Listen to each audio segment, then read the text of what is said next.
ഈ വണ്ടിയിലാണ് നമ്മളിനി പോകാൻ പോകുന്നത്. നമുക്കിത് കാണുമ്പോഴത്തേക്കും ഭയങ്കര കൗതുകമായിട്ടൊക്കെ തോന്നുമെങ്കിലും ഇവിടെ താമസിക്കുന്നവർക്ക് ഇവരെ കൊണ്ട് ഭയങ്കര ശല്യമായിരിക്കും കേട്ടോ. ഈ ഡാമിൻ്റെ നടുക്ക് നിന്ന് നോക്കിയിട്ടുണ്ടെങ്കിൽ ആ ഭാഗത്തായിട്ടാണ് ശബരിമലയിലെ മകരവിളക്കിൻ്റെ അന്ന് മകരജ്യോതി തെളിയുന്നത്. ആ ഭാഗത്തായിട്ടാണ്.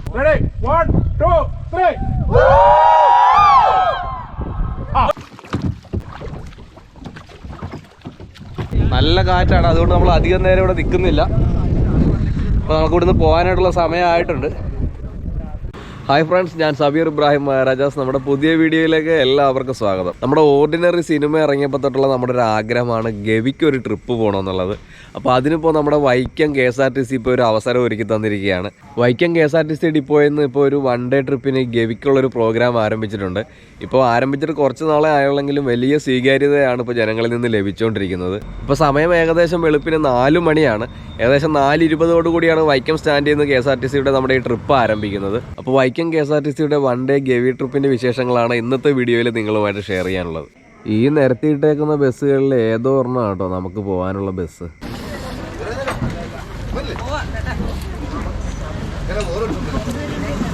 അപ്പോൾ നേരത്തെ തന്നെ സീറ്റ് ബുക്ക് ചെയ്തിട്ടുള്ള എല്ലാ യാത്രക്കാരും ഇപ്പോൾ ഓൾമോസ്റ്റ് എത്തിയിട്ടുണ്ട്.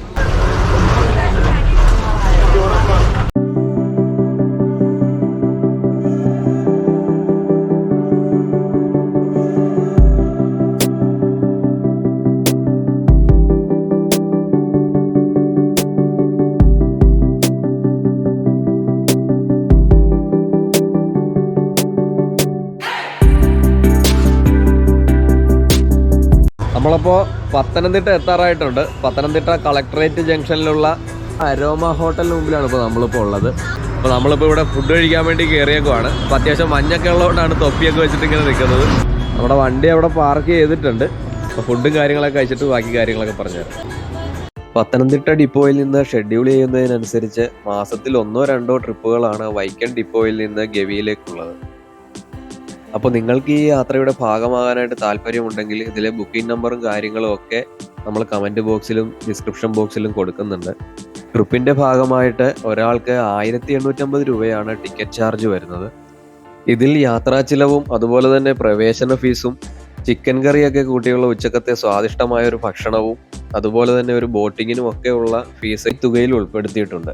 രാവിലത്തെയും രാത്രിയിലത്തെയും ഭക്ഷണം സ്വകാര്യ ഹോട്ടലുകളിലായതിനാൽ അവിടെ നമ്മുടെ ചിലവിൽ വേണം ഭക്ഷണം കഴിക്കാൻ. നമ്മളിപ്പോൾ പത്തനംതിട്ട KSRTC ഡിപ്പോയിൽ എത്തിയിട്ടുണ്ട്. നമ്മൾ ഇനി പോകാൻ പോകുന്നത് നമ്മൾ വന്ന വണ്ടി ഇവിടെ ഇട്ടിട്ട് നമ്മൾ ഈ കാണുന്ന വണ്ടിയിലാണ് ഇനി പോകാൻ പോകുന്നത്. ഈ വണ്ടിയുടെ പ്രത്യേകത എന്ന് പറഞ്ഞാൽ ഇത് കച്ചേസ് വണ്ടിയാണ്. അതായത് നമ്മൾ വന്ന ബസ്സിനേക്കാൾ ഒരു 1.5 മീറ്റർ നീളക്കുറവാണ്. അപ്പോൾ നമ്മുടെ ഗവിയിലെ റൂട്ടിലൊക്കെ നമ്മുടെ വലിയ വണ്ടി വളഞ്ഞു പോകാത്തതുകൊണ്ട് ഈ വണ്ടിയിലാണ് നമ്മളിനി പോകാൻ പോകുന്നത്. നമ്മൾ വന്ന വണ്ടി ഏകദേശം 56 സീറ്റിൻ്റെ വണ്ടിയാണ്. ഈ വണ്ടി 37 സീറ്റിൻ്റെ വണ്ടിയാണ്. അപ്പോൾ ഈ റൂട്ടിൽ, ഈ ഗവി റൂട്ടിൽ ഈ വാഹനങ്ങളാണ് ഏറ്റവും കൂടുതൽ സൗകര്യപ്രദം എന്നുള്ളത് കൊണ്ടാണ് നമ്മൾ ഈ വണ്ടി പോകാൻ പോകുന്നത്. ഇതെല്ലാം KSRTCയുടെ ജീവനക്കാർ തന്നെയാണ് എല്ലാം അറേഞ്ച് ചെയ്തിട്ടുള്ളത്. വൈക്കം ഡിപ്പോയിൽ നിന്ന് പത്തനംതിട്ട ഡിപ്പോയുമായി ബന്ധപ്പെട്ടൊക്കെ തന്നെയാണ് ഈ കാര്യങ്ങളെല്ലാം അറേഞ്ച് ചെയ്തിട്ടുള്ളത്. അപ്പോൾ 56 സീറ്റിൽ നിന്ന് നേരെ 36 സീറ്റിലേക്ക് വരുമ്പോൾ തിങ്ങി നെരുങ്ങി പോകേണ്ടതെന്ന് ചിലപ്പോൾ തോന്നുമായിരിക്കും. അങ്ങനെയല്ല, 36 പേരുടെ മാത്രമാണ് നമ്മൾ ബുക്കിംഗ് എടുക്കുന്നത്. അപ്പോൾ വൈക്കത്തുനിന്ന് ഇങ്ങോട്ട് പുറപ്പെടാനായിട്ട് ഈ 56 സീറ്റിൻ്റെ ബസ്സിൽ നമ്മൾ 36 പേര് മാത്രമാണ് വന്നിട്ടുള്ളത്. അപ്പോൾ ഇവിടെ നിന്ന് ഈ കച്ചേസ് വണ്ടിയിൽ 36 പേരുമായിട്ടാണ് നമ്മൾ ഗവിക്ക് പോകുന്നത്. ഗവി ഒരിക്കലും ഒരു ജനവാസ കേന്ദ്രമല്ല, മറിച്ച് പൂർണ്ണമായിട്ടും ഒരു വനപ്രദേശം തന്നെയാണ്. 10-20 തമിഴ് വംശജരായ കുടുംബങ്ങളെ പുനരുദ്ധരിപ്പിച്ച ഒരു സ്ഥലമാണ് ഗവി എന്ന് പറയുന്നത്. കേരളത്തിലെ അല്ലെങ്കിൽ ഇന്ത്യയിലെ തന്നെ ഒരു ഈ വനപ്രദേശം നമ്മൾ എപ്പോഴും നമ്മുടെ ലക്ഷ്യമാണ് പ്രധാനമെന്ന് പറയുമെങ്കിൽ പോലും ഈ യാത്രയിൽ ഞങ്ങൾ പറയുന്നു നമ്മുടെ ലക്ഷ്യമല്ല, മറിച്ച് നമ്മുടെ മാർഗമാണ് പ്രധാനം.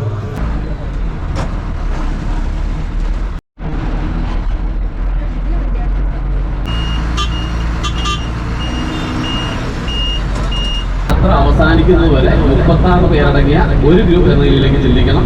ഞങ്ങളുടെ സൗകര്യത്തിന് വേണ്ടിയിട്ടല്ല ഞങ്ങൾ ഒരിക്കലും പറയുന്നത്. നിങ്ങൾക്ക് സന്തോഷകരമായും സമാധാനപരമായും യാത്ര ചെയ്യാൻ വേണ്ടി മാത്രമായിരിക്കും ഞങ്ങൾ എന്തെങ്കിലും പറയുന്നത്. അത് നിങ്ങൾ അനുസരിക്കാനായിട്ട് ഒന്ന് ശ്രമിക്കണം. നമ്മുടെ യാത്ര ആനവണ്ടിയിലായതുകൊണ്ട് മസിൽ പിടിച്ചിരിക്കേണ്ട കാര്യമൊന്നുമില്ല കേട്ടോ. നിങ്ങൾക്ക് പാട്ട് പാടാൻ അറിയാമെങ്കിൽ പാട്ട് പാടാനും ഡാൻസ് കളിക്കാൻ അറിയാമെങ്കിൽ ഡാൻസ് കളിക്കാനും അങ്ങനെ ഒരു ഉല്ലാസയാത്രയുടെ എല്ലാ ഒരു സെറ്റപ്പുമായിട്ട് തന്നെ കേട്ടോ നമ്മുടെ ഈ യാത്ര. അതിനുള്ള എല്ലാ സൗകര്യവും നമ്മുടെ ഈ ബസ്സിലുണ്ട്.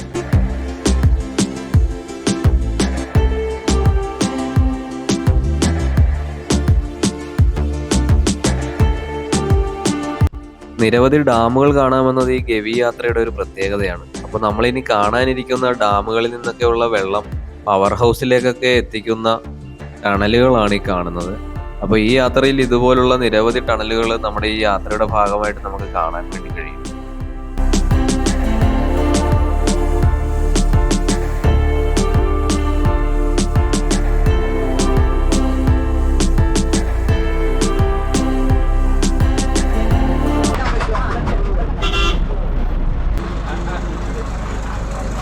നമ്മളിപ്പോൾ ഗവി യാത്രയിൽ ഫോറസ്റ്റ് ഏരിയ സ്റ്റാർട്ട് ചെയ്യുന്ന ചെക്ക് പോസ്റ്റിൻ്റെ അവിടെയാണ് നമ്മളിപ്പോൾ ഉള്ളത്.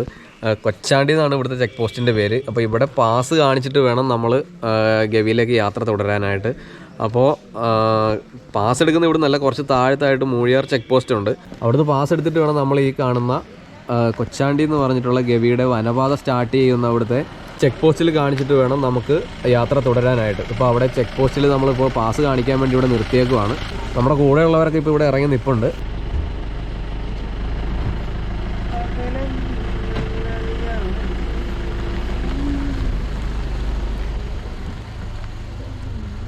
അപ്പോൾ നമ്മുടെ പാസിൻ്റെ കാര്യങ്ങളൊക്കെ ഓക്കെ ആയിട്ട് നമ്മൾ തിരിച്ചിപ്പോൾ യാത്ര തുടരാനായിട്ട് എല്ലാവരും തിരിച്ച് ബസ്സിലേക്ക് കയറുവാണ്.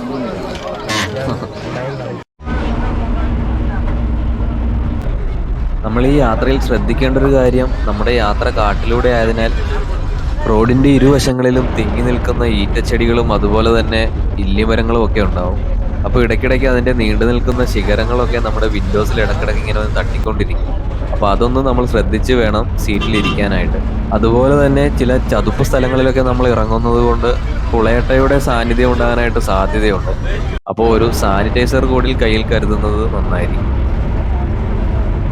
ഇന്ന് സഞ്ചാരികളുടെ സ്വപ്ന ഭൂമിയാണ് ഗവി. പത്തനംതിട്ട ജില്ലയുടെ കിഴക്കൻ ഭാഗത്തായി സ്ഥിതി ചെയ്യുന്ന പ്രകൃതി രമണീയമായ മലയോര ഗ്രാമമായ ചീതത്തോട് പഞ്ചായത്തിലെ 14 വാർഡുകളിലൊന്നാണ് ഗവി എന്ന് പറയുന്ന പ്രദേശം. നിരവധി പർവ്വതങ്ങളും താഴ്വരകളും കുത്തനെയുള്ള ചരിവുകളും അതിൻ്റെ ഭൂമിശാസ്ത്രപരമായ പശ്ചാത്തലത്തെ മനോഹരമാണ്. ചീതത്തോട് പഞ്ചായത്തിൻ്റെ 90% ഭാഗവും ഇടതൂർന്ന റിസർവ് വനമാണ്. കേരളത്തിലെ ഏറ്റവും ഭൂവിസ്തൃതിയുള്ള പഞ്ചായത്താണ് ചീതത്തോട്. 652 കിലോമീറ്റർ ചുറ്റളവാണ് ആകെ വിസ്തൃതി. എന്നാൽ ഇതിൻ്റെ 602 കിലോമീറ്റർ ചുറ്റളവും നിബിഡ വനങ്ങളാൽ മൂടപ്പെട്ട് കിടക്കുന്നു. ഫോറസ്റ്റ് ഡിപ്പാർട്ട്മെന്റിന്റെ ഗുഡ്രിക്കൽ റേഞ്ചിന്റെ ഒരു ഭാഗം പെരിയാർ ടൈഗർ റിസർവും ബാക്കിയുള്ള ഭാഗം ജനവാസമുള്ളവയുമാണ്. കേരളത്തിലെ ഏറ്റവും പ്രധാനപ്പെട്ട തീർത്ഥാടന കേന്ദ്രമായ ശബരിമല ഉൾപ്പെടുന്ന പഞ്ചായത്ത് കൂടെയാണ് സീതത്തോട്. വണ്ടിപ്പെരിയാറിൽ നിന്ന് 14 കിലോമീറ്റർ തെക്ക് പടിഞ്ഞാറ് മാറി സ്ഥിതി ചെയ്യുന്ന ഇന്ത്യയിലെ തന്നെ ഇക്കോ ടൂറിസം ഭൂപടത്തിലെ പ്രധാന പ്രകൃതി സുന്ദരമായ പ്രദേശമാണ് ഗവി. ആനയും പുലിയും മറ്റ് കാട്ടുമൃഗങ്ങളും സ്വൈര്യവിഹാരം നടത്തുന്ന വലിയൊരു പ്രദേശം ഗവിയിലുണ്ട്. അതിനാൽ തന്നെ കർശന നിയന്ത്രണങ്ങളോടെയാണ് ഇവിടേക്ക് പ്രവേശനം നൽകുന്നത്. ഫോറസ്റ്റ് ഡിപ്പാർട്ട്മെന്റിന്റെ പരിശോധനയ്ക്ക് ശേഷം മാത്രമാണ് പ്രവേശനം. ആളുകൾക്ക് 25 രൂപയും വാഹനങ്ങൾക്ക് 50 രൂപയും പ്രവേശന ഫീസായി വാങ്ങാറുണ്ട്. ഈ വനപാതയിലൂടെ സ്വകാര്യ വാഹനങ്ങൾ വളരെ പരിമിതമായാണ് കടത്തിവിടാറ്. പണ്ട് മൂഴിയാർ പവർ ഹൗസ് ഉണ്ടാക്കാനായിട്ട് കൊണ്ടുവന്ന ഉപകരണങ്ങളുടെയും സാമഗ്രികളുടെയും അവശിഷ്ടങ്ങളാണ് കേട്ടോ ഈ കാണുന്നത്. അന്ന് ബാക്കി വന്നവ തിരിച്ചു കൊണ്ടുപോകുന്നത് ഇരട്ടി ചെലവായതിനാലാണ് ഇവിടെ തന്നെ ഉപേക്ഷിക്കപ്പെട്ട നിലയിലായത്.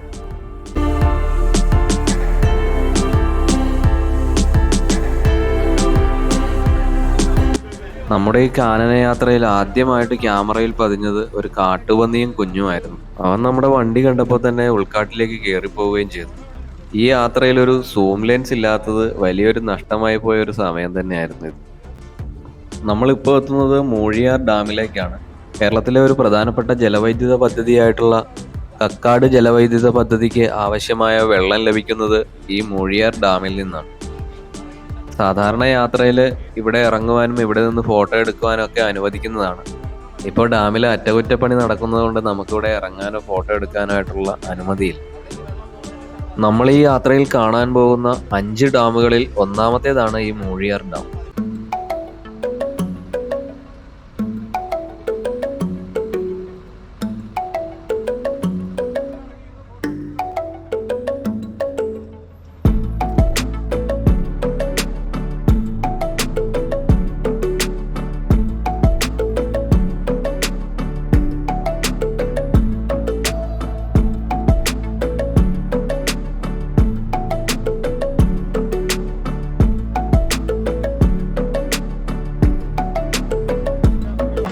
അവർക്ക് നിങ്ങൾക്ക് എന്തായാലും സ്നാക്സ് വേണമെങ്കിൽ നിർബന്ധമൊന്നുമില്ല മനസ്സുണ്ടെങ്കിൽ വാങ്ങാൻ കൊടുക്കുക. കടകളൊക്കെ ഉണ്ട് ഇവിടെ. നമ്മളപ്പോൾ 40 ഏക്കർ എന്ന് പറഞ്ഞ സ്പോട്ടിലാണ് ഇപ്പോൾ എത്തിയിട്ടുള്ളത്. നമ്മുടെ വണ്ടി ഇവിടെ ഒതുക്കിയിട്ടുണ്ട്. അപ്പോൾ ഈ ഭാഗത്തിൻ്റെ പ്രത്യേകത എന്ന് പറഞ്ഞിട്ടുണ്ടെങ്കിൽ ഇവിടെ പവർ ഹൗസിൽ ജോലി ചെയ്യുന്ന KSEB ഉദ്യോഗസ്ഥരുടെ ക്വാർട്ടേഴ്സുകളും അതുപോലെ തന്നെ അവരുടെ ഓഫീസുകളൊക്കെയാണ് ഈ ഭാഗത്തുള്ളത്.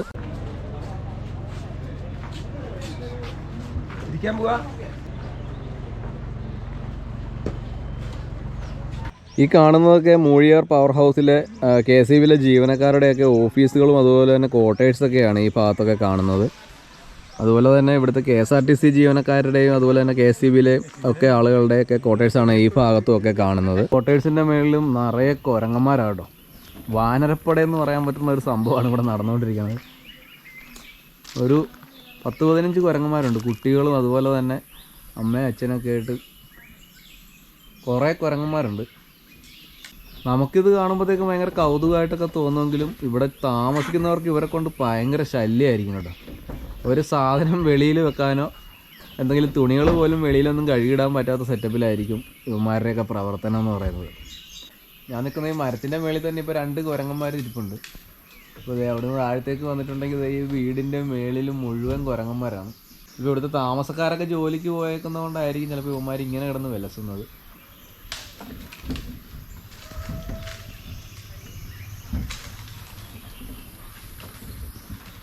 മൂഴിയാറിലെ ഈ 40 ഏക്കർ എന്ന് പറഞ്ഞാൽ ഈ പ്രദേശത്ത് മാത്രമാണ് കുറച്ച് കടകളും കാര്യങ്ങളൊക്കെ ഉള്ളത്. അപ്പോൾ നമ്മളിവിടെ നിർത്തിയേക്കുന്നത്, നമ്മൾ ഇനി പോകുന്ന ഭാഗത്ത് കുറേ ട്രൈബൽസൊക്കെ ഉണ്ട്, കുറേ ആദിവാസി വിഭാഗത്തിൽപ്പെട്ട ആളുകളൊക്കെ താമസിക്കുന്ന സ്പോട്ടുകളുണ്ട്. അപ്പോൾ അവരൊക്കെ നമ്മുടെ ഈ പുറത്തുനിന്നുള്ള ആൾക്കാർ ചെല്ലുമ്പോഴത്തേക്കും അവരൊക്കെ നമ്മുടെ കയ്യിൽ നിന്നൊക്കെ എന്തെങ്കിലും പ്രതീക്ഷിക്കും. അപ്പോൾ എന്തെങ്കിലും ചിപ്സോ അതുപോലുള്ള എന്തെങ്കിലും ഐറ്റംസൊക്കെ അവർ ഗിഫ്റ്റായിട്ട് പ്രതീക്ഷിക്കും. അപ്പോൾ അവർക്ക് കൊടുക്കാനായിട്ട് എന്തെങ്കിലും സാധനങ്ങളൊക്കെ വാങ്ങണമെങ്കിൽ ഇവിടുന്ന് വാങ്ങിയിട്ട് വേണം പോകാനായിട്ട്. ഇനി അങ്ങോട്ട് പോയിട്ടുണ്ടെങ്കിൽ വേറെ കടകളോ കാര്യങ്ങളോ ഒന്നുമില്ല. അത് തന്നെയല്ല, ഈ ഗവിക്ക് പോകുന്നവർക്ക് ഇപ്പോൾ ബസ്സിലൊക്കെ യാത്ര ചെയ്ത് വരുന്നവർക്കുള്ള ടോയ്ലറ്റ് സൗകര്യമൊക്കെ ഉള്ളതും ഈ ഭാഗത്താണ്. അപ്പോൾ അത്തരത്തിലുള്ള കാര്യങ്ങളൊക്കെ ഇവിടുന്ന് നിർവഹിച്ചിട്ട് വേണം നമുക്കിനി ഗവിയിലേക്ക് പോകാനായിട്ട്. ഗവിക്ക് ഇനി ഇവിടുന്ന് ഏകദേശം ഒരു 41 കിലോമീറ്റർ കൂടെ ദൂരമുണ്ട്. പിന്നെ ഗവി കാണാൻ വരുന്ന ഒരു പ്രത്യേകം മനസ്സിലാക്കിയിരിക്കേണ്ട ഒരു കാര്യം എന്ന് പറഞ്ഞിട്ടുണ്ടെങ്കിൽ, ഇപ്പോൾ ഞാൻ ഈ വീഡിയോയുടെ തുടക്കത്തിൽ തന്നെ സൂചിപ്പിച്ചായിരുന്നല്ലോ, നമ്മൾ ഓർഡിനറി സിനിമ കണ്ടിട്ടാണ് ഗവിക്ക് വരാനായിട്ടുള്ള ആ ഒരു താല്പര്യം തോന്നിയെന്നൊക്കെ ഞാൻ പറഞ്ഞായിരുന്നല്ലോ. അപ്പോൾ നമ്മുടെ ഈ ടൂർ പാക്കേജിൻ്റെ പ്രധാന കോർഡിനേറ്ററൊക്കെ നമ്മളോട് പറഞ്ഞിട്ടുള്ളത്, അത്തരത്തിലൊരു ചിന്തകൾ വെച്ചിട്ട് ഗവി കാണാൻ വന്നിട്ടുണ്ടെങ്കിൽ നമുക്ക് നിരാശപ്പെടേണ്ടി വരും. കാരണം ഗവി എന്ന് പറയുന്ന ആ ഒരു ഗ്രാമം എന്ന് പറഞ്ഞാൽ വളരെ ചെറിയൊരു ഗ്രാമമാണ്. നമ്മൾ സിനിമയിൽ കാണുന്ന ആ ഗവി എന്ന് പറയുന്നത് പല സ്ഥലത്തുള്ള ലൊക്കേഷനുകളിൽ ഷൂട്ട് ചെയ്തിട്ടുള്ള ഒരു ഗ്രാമമാണ് സിനിമയിൽ കാണുന്ന ഗവി. പക്ഷേ നമ്മൾ നേരിൽ വന്ന് കാണുമ്പോൾ ഗവി എന്ന് പറഞ്ഞിട്ടുണ്ടെങ്കിൽ വളരെ ചെറിയൊരു ഗ്രാമമാണെന്നാണ് നമ്മളോട് പറഞ്ഞിട്ടുള്ളത്. അപ്പോൾ ഈ ഗവി യാത്ര കൊണ്ട് നമ്മൾ പ്രധാനമായിട്ട് ഉദ്ദേശിക്കേണ്ടത് ഈ കാട്ടിലൂടെ, കേരളത്തിൽ തന്നെ ഏറ്റവും കൂടെ കാട്ടിലൂടെ സഞ്ചരിക്കുന്ന ഒരു യാത്ര ആയതുകൊണ്ട് തന്നെ ആ കാടിൻ്റെ വശ്യതയും അതുപോലെ തന്നെ കാനനപാതയിലെ കാഴ്ചകളും ഒക്കെ ഉൾപ്പെടുന്നതാണ് ഗവി യാത്ര എന്ന് നമ്മൾ മനസ്സിലാക്കിയിട്ട് വേണം ഗവി കാണാനായിട്ട് ഇറങ്ങിത്തിരിക്കാനായിട്ട്. എന്ന് വെച്ചാൽ ഒന്നും കാണാനില്ല എന്നുള്ളതല്ല ഞാൻ പറഞ്ഞതിൻ്റെ അർത്ഥം. കാണാനായിട്ട് ഒരുപാട് കാഴ്ചകളുണ്ട്. ഈ പറഞ്ഞ കാനനപാതയിലൂടെ വരുമ്പോഴത്തേക്കും ഒരുപാട് കാഴ്ചകൾ നമുക്ക് കാണാനായിട്ടുണ്ട്. എന്നാൽ ഗവി എന്ന് പറയുന്ന പ്രത്യേക ഒരു സ്പോട്ട് നിങ്ങൾ ലക്ഷ്യം വെച്ച് വരുവാണെന്നുണ്ടെങ്കിൽ ആ ഒരു സ്പോട്ട് എന്ന് പറഞ്ഞിട്ടുണ്ടെങ്കിൽ വളരെ കുറച്ച് ആളുകൾ മാത്രം താമസിക്കുന്ന ഒരു ചെറിയ ഗ്രാമം മാത്രമാണ്.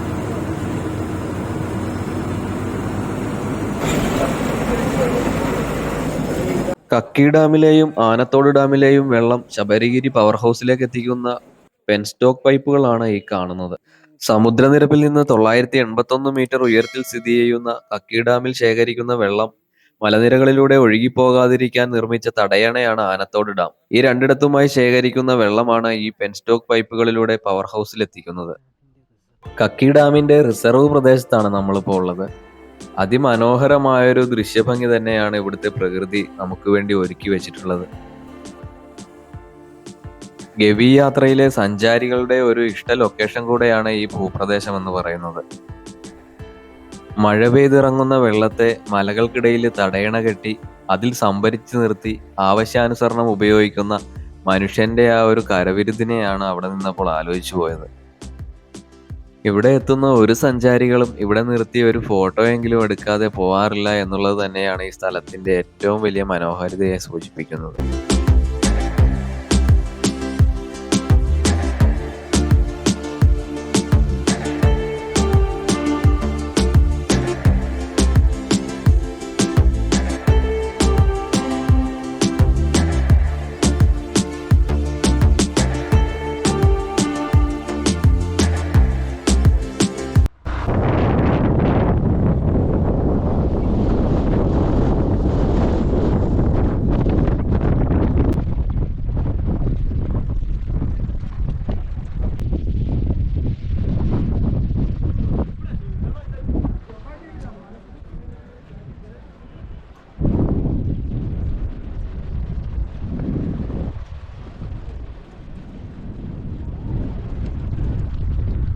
കേരളത്തിലെ ഏറ്റവും വലിയ രണ്ടാമത്തെ ഡാമായിട്ടുള്ള കക്കി ഡാമിലാണ് നമ്മളിപ്പോൾ ഉള്ളത്.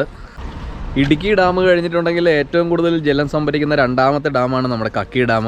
ഈ കക്കി ഡാമിന് വേറൊരു പ്രത്യേകതയുള്ളത് ഈ ഡാമിന് ഷട്ടറില്ല എന്നുള്ളതാണ് ഇതിൻ്റെ ഏറ്റവും വലിയ പ്രത്യേകത. ഈ ഡാമിൻ്റെ സ്റ്റാർട്ടിംഗ് പോയിന്റിൽ ആളുകളെ ഇറക്കിയിട്ട് വണ്ടി നേരെ ഡാമിൻ്റെ അപ്പുറത്ത് വശത്ത് വന്നിട്ട് ഈ ഡാമിലൂടെ നടന്നാണ് എല്ലാവരും അപ്പുറത്തെ സൈഡിൽ ചെന്നിട്ടാണ് നമ്മുടെ വണ്ടിയിൽ കയറിയിട്ട് യാത്ര തുടരുന്നത്. അപ്പോൾ ആളെ കയറ്റിക്കൊണ്ട് ഈ ഡാമിലൂടെ യാത്ര ചെയ്യാനായിട്ട് പാടില്ലെന്നാണ് തോന്നുന്നത്. അപ്പോൾ നമ്മളെ ഇറക്കിയിട്ട് വണ്ടി ഇപ്പോൾ അപ്പുറത്തേക്ക് പോയേക്കുവാണ്. നമ്മളിപ്പോൾ ഈ ഡാമിലൂടെ നടന്ന് അപ്പുറത്ത് ചെന്നിട്ട് വേണം നമ്മുടെ വണ്ടിയിൽ കയറി യാത്ര തുടരാനായിട്ട്. അതായത് നമ്മുടെ വണ്ടിയിലെ ചേച്ചിമാരൊക്കെ അത് ഇങ്ങനെ നടന്നുകൊണ്ടിരിക്കുകയാണ്.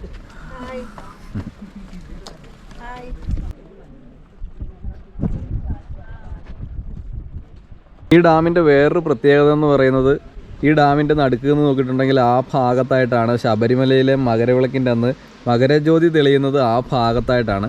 അപ്പോൾ ഈ ഡാമിൻ്റെ മേളിൽ നിന്നാലും അന്ന് മകരവിളക്കിൻ്റെ അന്ന് മകരജ്യോതി തെളിയുന്നത് കാണാൻ പറ്റുമെന്നുള്ളൊരു പ്രത്യേകത കൂടെ ഈ ഭാഗത്തിനുണ്ട് കേട്ടോ.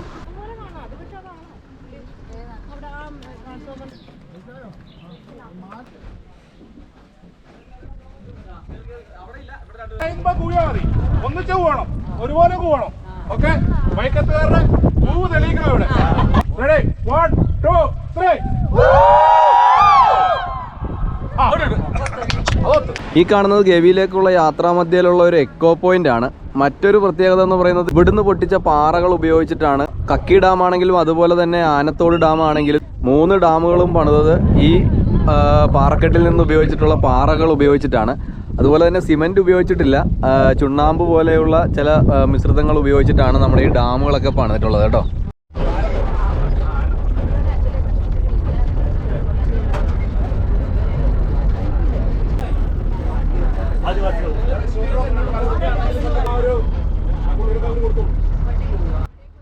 നമ്മുടെ യാത്രയിലെ 3ാമത്തെ ഡാമായിട്ടുള്ള ആനത്തോട് ഡാമാണ് നമ്മളിപ്പോൾ എത്തിയിട്ടുള്ളത്. ഈ ഭാഗത്ത് നിരവധി ട്രൈബൽസ് ഒക്കെ താമസിക്കുന്ന ഒരു ഏരിയ കൂടെയാണ്. അപ്പോൾ നമ്മുടെ ബസ്സിലുള്ളവരൊക്കെ ട്രൈബൽസിന് കൊടുക്കാൻ വേണ്ടി വാങ്ങിയ സാധനങ്ങളൊക്കെ ഇവിടെ വെച്ചാണ് കേട്ടോ കൈമാറിയത്.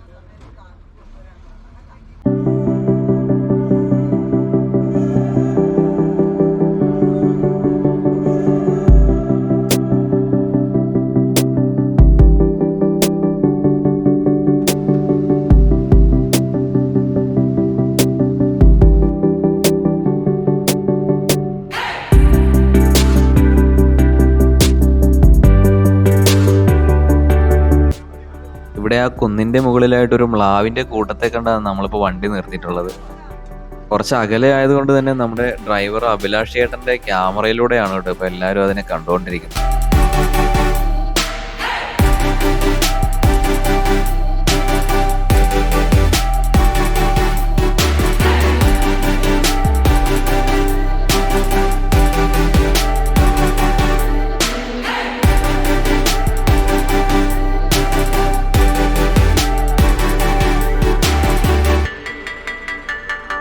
നമ്മുടെ യാത്രയിലെ 4ാമത്തെ ഡാമായിട്ടുള്ള പമ്പ ഡാമാണ് കേട്ടോ നമ്മളിപ്പോൾ കണ്ടുകൊണ്ടിരിക്കുന്നത്. സമയം അല്പം വൈകിയത് കൊണ്ടും ഉച്ചഭക്ഷണത്തിന് സമയമായതുകൊണ്ടും നമ്മൾ നേരെ നമ്മുടെ ഉച്ചഭക്ഷണം അറേഞ്ച് ചെയ്തിട്ടുള്ള KCBയുടെ ക്യാൻറ്റീനിലേക്കാണ് കേട്ടോ പോയത്.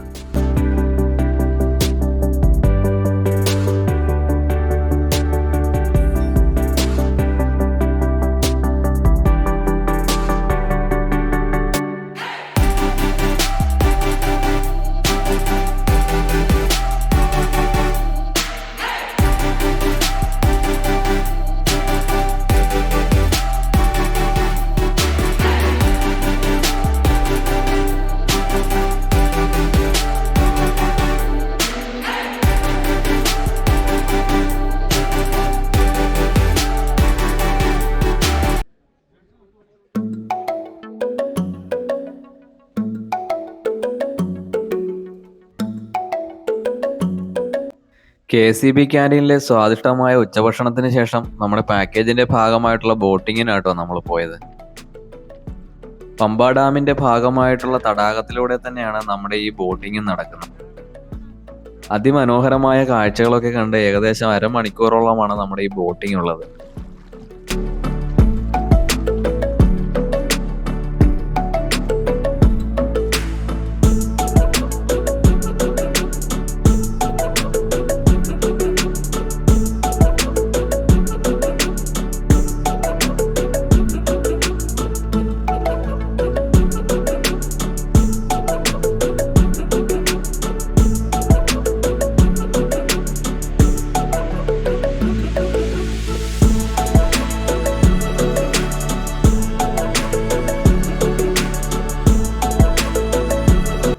നമ്മുടെ യാത്രയിലെ 5ാമത്തെയും അവസാനത്തെയും ഡാമായിട്ടുള്ള ഗവി ഡാമാണ് കേട്ടോ ഈ കാണുന്നത്. ഗവിയെ ഇത്രയധികം പ്രശസ്തിയിലേക്ക് എത്തിച്ച ഓർഡിനറി സിനിമയിലെ ക്ലൈമാക്സ് രംഗമായിട്ടുള്ള ആസിഫ് അലി ഡാമിൽ ചാടുന്ന രംഗമൊക്കെ ഷൂട്ട് ചെയ്തത് ഈ ഡാമിൽ വെച്ചാണ്.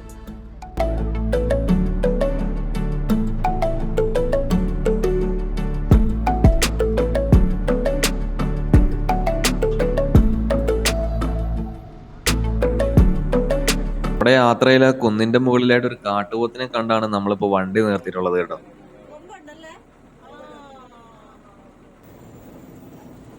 ഇവിടെ നിന്ന് നമ്മൾ നേരെ പോകുന്നത് വള്ളക്കടവ് ചെക്ക് പോസ്റ്റിലേക്കാണ്. അവിടെ കൊണ്ട് ഫോറസ്റ്റ് ഏരിയ അവസാനിക്കുകയാണ്. പിന്നെ അങ്ങോട്ട് ജനവാസ കേന്ദ്രങ്ങളാണ്. അവിടെ നിന്ന് നമ്മൾ നേരെ പോകുന്നത് വണ്ടിപ്പെരിയാർ വഴി നമ്മുടെ അടുത്ത ലൊക്കേഷനായിട്ടുള്ള പരുന്തുംപാറയ്ക്കാണ്. നമ്മളിപ്പോൾ ഗവിയിൽ നിന്ന് നേരെ വള്ളക്കടവ് ചെക്ക് പോസ്റ്റ് വഴി വണ്ടിപ്പെരിയാർ വഴി നമ്മളിപ്പോൾ പരുന്തുംപാറയിൽ എത്തിയേക്കുവാണ്. നമ്മുടെ കൂടെയുള്ളവരൊക്കെ കുറേ പേരൊക്കെ ഇവിടെയുണ്ട്, ബാക്കി കുറേ പേരൊക്കെ ആ ഭാഗത്തായിട്ടുണ്ട്. നമ്മുടെ വണ്ടി ഇതേ അവിടെ പാർക്ക് ചെയ്തിട്ടുണ്ട്. അപ്പോൾ KSRTCയുടെ ബജറ്റ് ടൂറിസം പദ്ധതിയുടെ ഭാഗമായിട്ട് നമ്മളിപ്പോൾ ഗവിയിൽ നിന്ന് ഇപ്പോൾ പരുന്തുംപാറയിൽ എത്തിയിട്ടുണ്ട്. അപ്പോൾ ഇവിടുത്തെ വിശേഷങ്ങൾ കൂടുതൽ പറയുന്നതിന് മുമ്പായിട്ട് ഈ ബജറ്റ് ടൂറിസം പദ്ധതിയെ ഇത്രയേറെ ജനകീയമാക്കുന്നതിൽ മുഖ്യ പങ്ക് വഹിക്കുന്ന പ്രധാനപ്പെട്ട KSRTCയുടെ ജീവനക്കാരായിട്ടുള്ള നമ്മുടെ സഹോദരങ്ങളുടെ കൂടെയുണ്ട്. ഇത് അഭിലാഷ് ചേട്ടൻ, ഇത് ശ്യാം ചേട്ടൻ, ഇത് സുധീഷ് ചേട്ടൻ. അഭിലാഷ് ചേട്ടൻ പത്തനംതിട്ട ഡിപ്പോയിലെ ഡ്രൈവറാണ്. നമ്മൾ വന്നിട്ട് പത്തനംതിട്ടയിലെ വണ്ടി എടുത്തിട്ടാണ് പോകുന്നതെന്ന് ഞാൻ മുമ്പ് വീഡിയോയിൽ പറഞ്ഞല്ലോ. അപ്പോൾ അഭിലാഷ് ചേട്ടൻ പത്തനംതിട്ട ഡിപ്പോയിലെ ഡ്രൈവറാണ്. അതുപോലെ ശ്യാം ചേട്ടനാണ് ഈ ടൂറിൻ്റെ കോർഡിനേറ്റർ. അതുപോലെ വൈക്കം ഡിപ്പോയിലെ ഡ്രൈവറാണ് നമ്മുടെ സുധീഷ് ചേട്ടൻ. പിന്നെ ഒരാളും കൂടെ ഉണ്ട്, ഇതിൻ്റെ സോണൽ കോർഡിനേറ്റർ ആയിട്ടുള്ള അനീഷ് ചേട്ടൻ കൂടെ ഉണ്ട്. അനീഷ് ചേട്ടൻ ഇപ്പോൾ മറ്റു കാര്യങ്ങൾക്കായിട്ട് ഇപ്പോൾ നമ്മുടെ അടുത്തില്ല, ഇപ്പോൾ വേറൊരു സ്ഥലത്ത് നിൽക്കുകയാണ്. അപ്പോൾ ഇവരാണ് ഈ ടൂറിസം പദ്ധതിയെയും അതുപോലെ തന്നെ ഈ യാത്രയെ ഏറ്റവും കൂടുതൽ ജനകീയമാക്കുന്നതിൽ മുഖ്യ പങ്ക് വഹിക്കുന്ന ആളുകളാണ്. അപ്പോൾ ആദ്യം വലിയൊരു താങ്ക്സ് പറയാനുള്ളത് ഇവരോടാണ്. അപ്പോൾ ഈ ടൂറിസം ഈ പാക്കേജിൻ്റെ ഈ ട്രിപ്പിൻ്റെ കാര്യങ്ങളെക്കുറിച്ച് കൂടുതലായിട്ട് ഇതിൻ്റെ കോർഡിനേറ്റർ ആയിട്ടുള്ള ശ്യാം ചേട്ടൻ നമ്മളോടൊന്ന് സൂചിപ്പിക്കും. KSRTCയുടെ ടിക്കറ്റേതര വരുമാനം വർദ്ധിപ്പിക്കുന്നതിൻ്റെ ഭാഗമായിട്ടുള്ള ഒരു പദ്ധതിയുടെ ഭാഗമായിട്ടാണ് ബജറ്റ് ടൂറിസം പദ്ധതി കേരളത്തിൽ നടപ്പിലാക്കിയിരിക്കുന്നത്. അതിൻ്റെ ഭാഗമായിട്ടുള്ള ഒരു പുതിയ യാത്രാ ട്രാൻസിറ്റാണ് ഗവി ടൂറിസം. പത്തനംതിട്ടയിൽ നിന്നും ഗവി വഴി വണ്ടിപ്പെരിയാറിലെത്തി അവിടെ നിന്നും പരുന്തുംപാറ സന്ദർശിച്ച് മടങ്ങുന്ന രീതിയിൽ ഏതാണ്ട് രാവിലെ 7:30 തുടങ്ങിയാൽ വൈകിട്ട് 7 മണിക്ക് തീരുന്ന രീതിയിലുള്ള ഒരു ട്രാൻസിറ്റാണ് ഇതിന് സെലക്ട് ചെയ്തിരിക്കുന്നത്. നമ്മൾ പത്തനംതിട്ടയിൽ നിന്ന് ആരംഭിച്ചാൽ ഏതാണ്ട് ശബരിഗിരി പദ്ധതിയുടെയും കക്കാട് ജലവിദ്യുത് പദ്ധതിയുടെയും ഭാഗമായിട്ടുള്ള 5 ഡാമുകൾ സന്ദർശിച്ച് ഗവിയിലൂടെ ഏകദേശം 7-8 മണിക്കൂറോളം യാത്ര ചെയ്ത് നമ്മൾ പരുന്തുംപാറയിൽ പോകും. ഏതാണ്ട് ഇതിനിടയ്ക്കുള്ള 8 മണിക്കൂർ യാത്രയും പൂർണ്ണമായും വനത്തിലൂടെ തന്നെയാണ്. അപ്പോൾ വനത്തിലൂടെയുള്ള ഒരു യാത്രാനുഭവമാണ് ഈ ഗവി യാത്രയിൽ നമ്മൾ ഉദ്ദേശിക്കുന്നത്. അതേപോലെ തന്നെ ഉച്ചയ്ക്ക് ഒരു കൊച്ചു മുംബൈയിൽ വെച്ച് ഒരു ചെറിയ ബോട്ടിങ്, അതോടൊപ്പം തന്നെ ഉച്ചത്തെ ഭക്ഷണവും ഈ പാക്കേജിൽ ഉൾപ്പെടുത്തിയിട്ടുണ്ട്. യാത്രക്കാരെല്ലാം വളരെ ഭംഗിയായി അത് ആസ്വദിക്കുന്നുണ്ട്. എല്ലാവരും പറയുന്ന നല്ല വാക്കുകൾക്കും നിങ്ങൾ നൽകുന്ന പിന്തുണയ്ക്കും വളരെ ഹൃദയം നിറഞ്ഞ നന്ദി. വീണ്ടും നമ്മുടെ യാത്രകൾ നമുക്കൊപ്പം ഉണ്ടായിരിക്കണം. എല്ലാവർക്കും ഒരിക്കൽ കൂടി ഈ യാത്രയിലേക്ക് ഞങ്ങൾ സ്വാഗതം ആശംസിക്കുന്നു.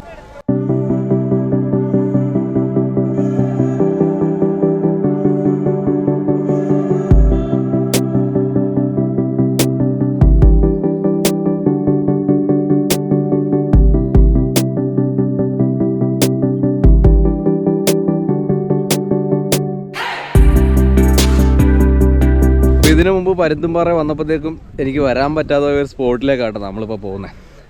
ആകാശത്ത് നിന്നുള്ള വ്യൂവിൽ പരുന്തിൻ്റെ രൂപസാദൃശ്യം പോലെ തോന്നിക്കുന്ന ഒരു പാറ കൊണ്ടുള്ളൊരു ഭാഗമുണ്ട് പരുന്തുംപാറയിൽ. ആ കാണുന്ന സ്പോട്ടാണ് പരുന്തുംപാറയുടെ ഏറ്റവും ഹൈലൈറ്റ് ആയിട്ടുള്ള സ്ഥലം. അപ്പോൾ ഇതുവരെ പരുന്തുംപാറ വന്നിട്ട് അങ്ങോട്ട് പോകാനായിട്ട് നമുക്ക് സാധിച്ചിട്ടില്ല. നമ്മളിപ്പോൾ അങ്ങോട്ടും കൂടെ ഒന്ന് പോയിട്ടാണ് നമ്മളിപ്പോൾ തിരിച്ചു വരാൻ പോകുന്നത്. എന്തായാലും അവിടം വരെ ഒന്ന് പോയി നോക്കാം.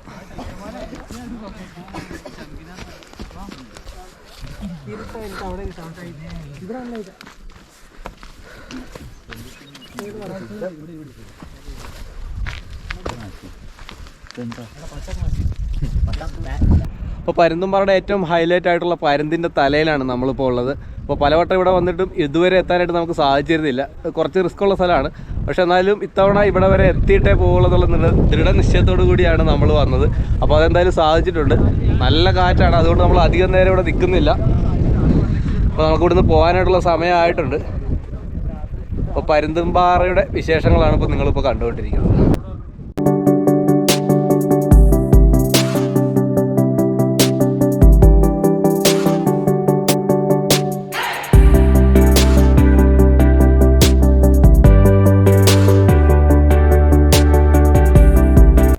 അപ്പോൾ പരുന്തുംപാറയിലെ വിശേഷങ്ങളൊക്കെ ആസ്വദിച്ച് നമ്മൾ എരുമേലി വഴി ചരിത്ര പ്രസിദ്ധമായിട്ടുള്ള വാവരുപള്ളിയൊക്കെ കണ്ട് നേരെ നമ്മുടെ വൈക്കത്തേക്ക്.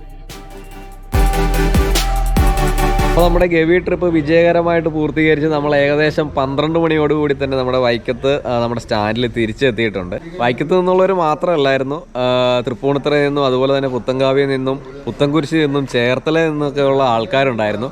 അപ്പോൾ ഒന്നും പറയാനുള്ള അടിപൊളി ട്രിപ്പായിരുന്നു. നിങ്ങളെല്ലാവരും വന്നൊന്ന് എക്സ്പീരിയൻസ് ചെയ്ത് നോക്കേണ്ട ഒരു സംഭവം തന്നെയാണ്. അപ്പോൾ KSRTC ഒരുക്കിയിട്ടുള്ള ഈ ഒരു സൗകര്യം എല്ലാവരും ഒന്ന് പരീക്ഷിച്ച് തന്നെ നോക്കേണ്ടതാണ്. അപ്പോൾ എന്തായാലും നിങ്ങൾക്ക് ഇപ്പോൾ ഈ വീഡിയോ കണ്ടപ്പോഴത്തേക്ക് എന്തായാലും നിങ്ങൾക്ക് ഇഷ്ടപ്പെട്ടിട്ടുണ്ടാവുമെന്ന് പ്രതീക്ഷിക്കുകയാണ്. അപ്പോൾ ഇഷ്ടപ്പെട്ടിട്ടുണ്ടെങ്കിൽ നമ്മുടെ വീഡിയോ ഒന്ന് ലൈക്ക് ചെയ്യുക. അതുപോലെ തന്നെ നമ്മുടെ ചാനൽ ആദ്യമായിട്ടാണ് കാണുന്നതെങ്കിൽ ഒന്ന് സബ്സ്ക്രൈബ് ചെയ്ത് കൂടി സപ്പോർട്ട് ചെയ്യുക. അതുപോലെ നിങ്ങളുടെ വിലയേറിയ അഭിപ്രായങ്ങളും നിർദ്ദേശങ്ങളും ഒക്കെ കമൻറ്റ് ബോക്സിൽ രേഖപ്പെടുത്തുക. അപ്പോൾ മറ്റൊരു വീഡിയോയുമായിട്ട് സമീപഭാവിയിൽ തന്നെ കണ്ടുമുട്ടാവുന്ന പ്രതീക്ഷയോടെ സബീർ ഇബ്രാഹിം മഹാരാജാസ്.